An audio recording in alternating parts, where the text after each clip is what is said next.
తగ్గలేదా? తగ్గలేదా? పెరిగిద్ది, తగ్గదు, ఇంకా పెరిగిద్ది. ప్రాణాలకు తెగించైనా పోరాటం చేస్తా.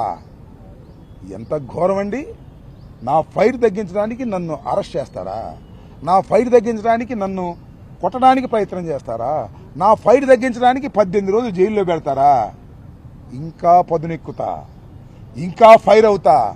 ధర్మం కోసం, న్యాయం కోసం జగన్మోహన్ రెడ్డి గారి ముఖ్యమంత్రి అయ్యేంత వరకు ఈ పోరాటం ఆగదు అనేది మరొక్కసారి తెలియపరుస్తున్నా. చెప్పాగా, జైల్లో ఉన్నప్పుడు చెప్పా, తగ్గేదే లేదని. ప్రశ్నే లేదు. అట్లా ఎక్కడ పెడితే అక్కడ అనరు, మళ్ళీ జైల్లో పెట్టినప్పుడే అంటాం. ఓకే, సో ఫైర్ తగ్గదు, దానిలో మీరు ఏ విధమైన సందేహపడాల్సిన అవసరం లేదు. అడ్డబడ్డాగా చూపించర్లే, ఐ డోంట్ వర్రీ.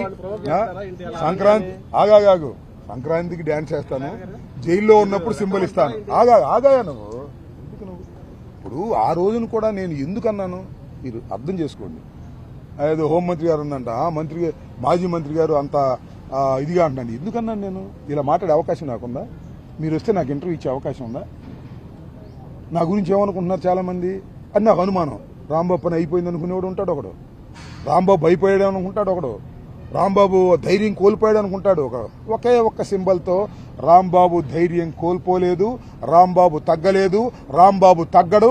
కేసు మీద కేసు పెట్టినా, పీటీ వారెంట్ మీద పీటీ వారెంట్ పెట్టినా, లోపల ఎన్ని రోజులు పెట్టినా తగ్గేదే లేని చెప్పడానికి సింపుల్గా ఒకే ఒక్క జంక్చర్తో మీ అందరికి అర్థమైంది కదా.